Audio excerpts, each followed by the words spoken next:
Hey everyone, it's me again, Dreyfusama, and I'm going to conclude my review of all of the new weapons for patch 13.1. So, first we can start with the Encarmine Axe since it's just I have this selected already. So just a refresher for what this weapon does. Power backstep can still be performed with the next heavy attack, even if you move out of power stance. So I'm sure all of you watching this video know how block weapons work. If not, I'll just briefly go over it. So, I forget which patch it was, but they made a buff to all block weapons where every time you block, you gain something called an adrenaline stat. When you get two, the next attack that you do with the weapon will be it's either multiplicative or additive. Basically, you get two stacks, you hit an enemy, it restores your armor, and creates like an AoE explosion. With the Power Axe in general, it has a special feature called the Power Backstep and the Power Wave, where when you parry or block an enemy attack, you go into a stance. And in that stance, you can either do an overhead strike with just tapping the light button, tapping the attack button once, or if you press and hold down the attack button in that stance, you do a Power Backstep.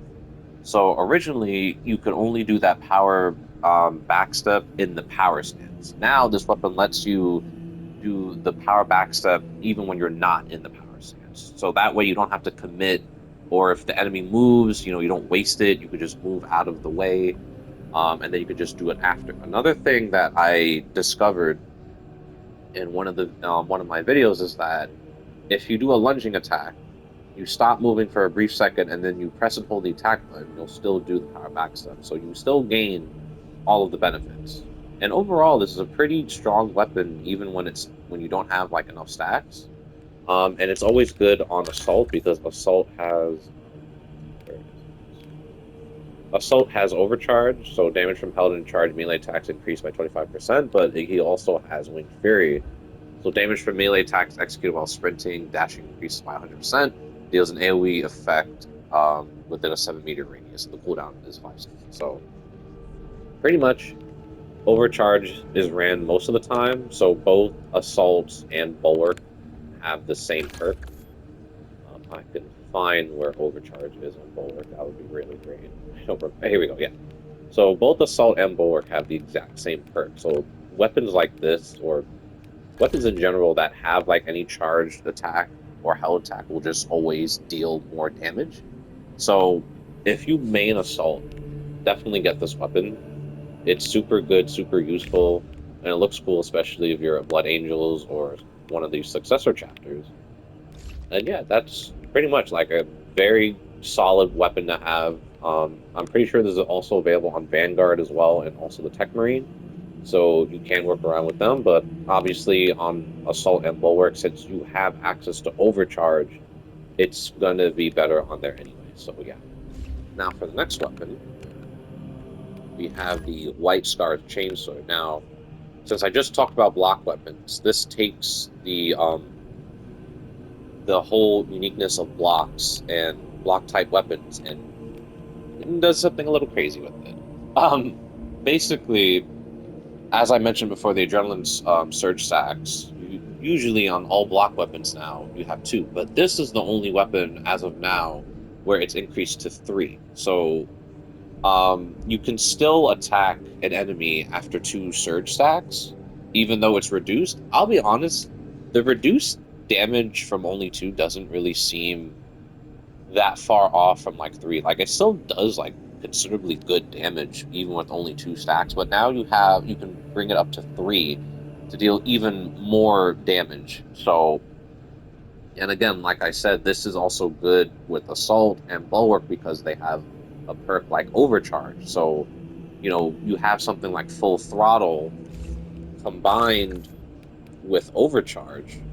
So that's again 25% increase on top of 100% per 1.5 seconds. That's already crazy. And you've seen in one of my videos, full throttle just with no adrenaline stacks just does like a ridiculous amount of damage. And one thing I will say, the speed of this weapon is really good. Like it being at an 8 is really, it doesn't feel slow at all, which is very nice to see. Like it's faster than the double-edged relic. Let me just see what else. And also, it's slightly lower than the balance version. And obviously it's faster than this block version. But yeah, it's faster than this one as well, and it's just better overall, honestly. Again, this weapon is available on Assault, Bulwark, Vanguard, Tactical. I don't think it's available on Tech Marine. Let me just check. No, it's not available on Tech Marine. So yeah, your options for this one are Assault, Tactical, Vanguard, and Bulwark. So these are all the classes that it's available on. Again, another solid weapon, especially if you want like a good block type weapon. I think this one has sort of fallen out of balance now that we have this because this is just much better. It has better versatility, especially on assault, because sometimes I don't even gain the stacks and it's still doing like considerably good damage. So very, very happy with this weapon. No real complaints, honestly. Okay, onto the last weapon, which is the heroic plasma pistol. Um, this weapon cooks like quite literally. So the perk for this one, it only fires charge shots with increased damage, but the charge time is longer. So what you have to keep in mind with this weapon is that you can't, you won't have like a fast rate of fire, obviously. Like and realist and depending on how your perk loadout is set up, you'll only fire on average one shot, or if you change them around, you'll fire two shots. But the damage it does is incredible. Like it has such a high amount of damage, and especially when they're grouped together, like that splash damage really is really seen. So it's as a very solid weapon that you should get. I highly recommend getting it for a class that has a primary, with the exception of Bulwark, since Bulwark has auxiliary reload. So when melee kills of extremist level or higher enemies will restore your secondary weapons and buy one magazine. So at least with Bulwark, you'll be able to refresh your ammo with the plasma pistol, but you should honestly just have it with a class that has, a primary weapon. So that way, if you run out of ammo, which you will run out of ammo with this weapon very quickly, that way you're not just screwed with just like no ammo. So it is available on Tech Marine, available on Heavy, Assault, and Tactical. It's available on all of them, but I would only run it on classes that have a primary weapon because you don't want to get screwed over. And again, as I will just briefly mention again, that if you want to run this weapon and you want to have it set up so that you can fire two shots before it overheats completely, you'll want to run plasma collection again, and then also efficient charge. So that way you need more perks on the top row. That way you can fire at least two shots as opposed to just one. But regardless, however way you want to run it, you want to run it like this way, or you want to run it with more perks in the top row. Either way, very solid weapon to have. So if you play like multiple different classes, or at least a class that has a primary weapon, I would get this 100%. It's very useful, very good against mobs, and you do have an option for a perk. Where not this one? Where was it? This one, yeah. So damage increased by 10% against terminus level enemies. So you do have, if you have like a tactical on your team, or you're playing tactical, pop Auspex scan, get this. It'll deal pretty good damage. Just really anything.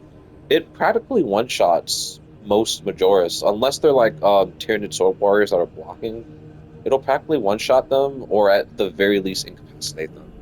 The only thing is that you will need to arch it, because since it is a charged shot, it'll just drop heavy. So you want to aim it up a little bit and let gravity guide it. That's the only thing you just have to get used to a little bit. Other than that, very solid choice. Now, I will also talk about the new free weapon that they gave us, which is the one-handed, or the bolt carbine one-handed. I always mix the two. But anyways, this is a new weapon that is exclusively available to Bulwark and Assault. These are the only two classes that have access to this weapon. Now, I will say, this weapon does have pretty good contested health recovery. I have tested it out before. It's pretty useful if you need to restore contested health. Personally, and again, this is purely just personal preference.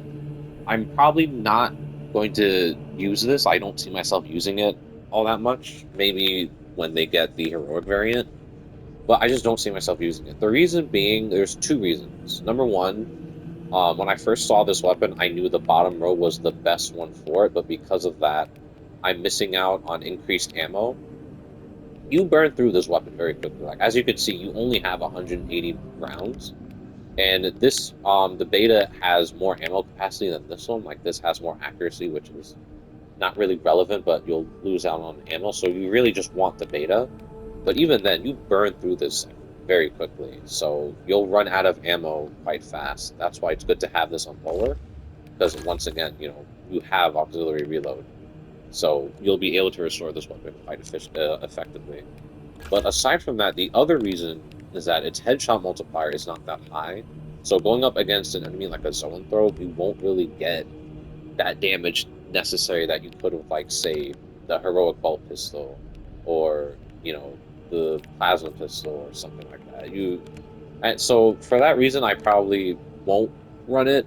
Like, I'm not saying it's bad in any way. I'm just saying personally, I just want another weapon that I'm comfortable with, where if I engage a zone threat, I can just take it down. But otherwise, if you want a weapon that has good consistent health recovery, this is really nice. Like this will definitely get you close to what you lost without healing, which I think is very nice. But I am looking forward to the heroic variant whenever they decide to release that, and I will be reviewing that. Now, for one honorable mention, since this is to the new to the game, is I want to review the new equipment that we got, which is the Pyreblaster Canister, which is a really nice addition to the equipment, because how it works is sort of like um not like a landmine per se, but basically you toss the grenade, you can gun strike it, or you can just shoot it when it's on the ground.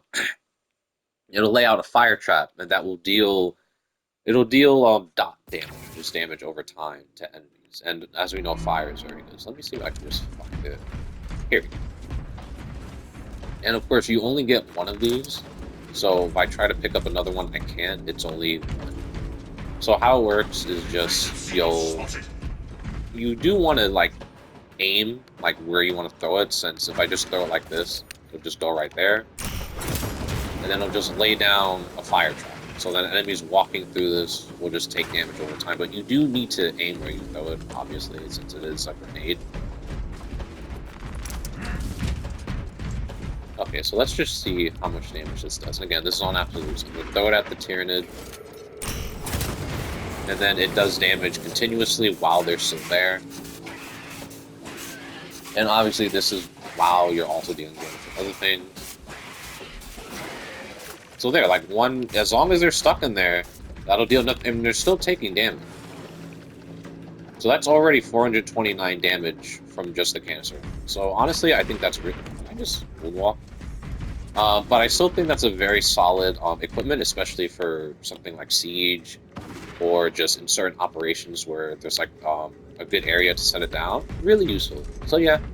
So let's just go back, and I will tell you the order of what weapons you should prioritize on getting if you're not grinding enough accolades, or getting accolades takes a while for you. That way you can decide what weapons you should prioritize getting. And I'm just looking at patch 13's heroic weapons. I'm not looking at the other weapons in general. I have made another video regarding that previously. I think it was in patch 12 or 11? I don't remember. It was one of those patches where I made another video. But let me quickly go over what weapons you should use. So here we go. The top 3 weapons for patch 13 right here. So I would say realistically, you should get the heroic plasma pistol first. And my reason for that is this weapon is available on, I'm pretty sure, every single class. So if you get it once, every single class will just have it. And again, it's a nice weapon to have, especially for classes that have a primary weapon. and not just secondary, excluding bulwark, since I mentioned before auxiliary reload. So it doesn't hurt to get this weapon. Just note that you need to be wary of how slow the weapon charges and how practical it is. So I wouldn't, if you're surrounded by like five enemies, I wouldn't just start charging it up thinking that, oh, you're going to get a shot off because they're just going to attack you. This is really good for when you're about to engage a group. You just charge this down and fire it up. And this is also extremely well in siege mode. I haven't tried it in hard siege mode, but just in normal siege mode, since you're constantly surrounded by enemies, it's such a good weapon to have. Okay, as for the next weapon, um, for the next weapon that I would prioritize, I would say the axe, the Encarmine Axe. My reason for that is the axe is available on Bulwark, Assault, Vanguard, and Tech Range, so that's already four classes. But also, the axe is just really fun to use. It's like one of my favorite melee weapons in the game. It's really fun, and it also fixes the, I guess, inherent issue that the axe had with power backup, where before this weapon, you either commit to power backup or you just lose it. So it's a use it or lose it type thing. But with this now, it's like, okay, you have this, the enemy dies or moves or you get hit, you don't lose access to your power backup. You could just move around, you do a lunge attack, stop attacking, then do the power backup, still get all the damage, all the benefits. Really solid. Damage is pretty good too. It's just a good weapon to have, and it's just really fun. And again, everything is better on assault. Honestly, it just makes everything so good. But it's just a fun weapon to have in general, and I would definitely have this as a second priority for patch 13's weapons. And then lastly, of course, the White Scar Chainsword. Now, if you like the Chainsword more than the axe, especially if you're a White Scars, then obviously you should get this before this or even the Plasma Pistol. But honestly, either way, you could prioritize either one of these two. I would just personally do the Encarmine Axe since, I'm the Blood Angels and this is an Encarmine Axe. But the White Scars Chainsword you should definitely get, whether or not it's your second, third, or first priority. Because like I said, it's available on Tactical, Assault, Bulwark, and Vanguard. And this takes, what they've done with block weapons and pushes it further by increasing the surge stacks from 2 to 3, giving you even more damage. And again, if you're a tactical main, this is really good with Auspex. Like you get your 3 stacks, get the enemy in a good spot, pop your Auspex scan. Could charge full throttle if you want, if you have that equipped, or you could just do regular combo. Either way, the damage off of this is going to be extremely significant. So yeah, that's it for the weapons in patch 13. I hope you enjoyed. As always, I'll see you on the next one. For the Emperor, for the Omnicide.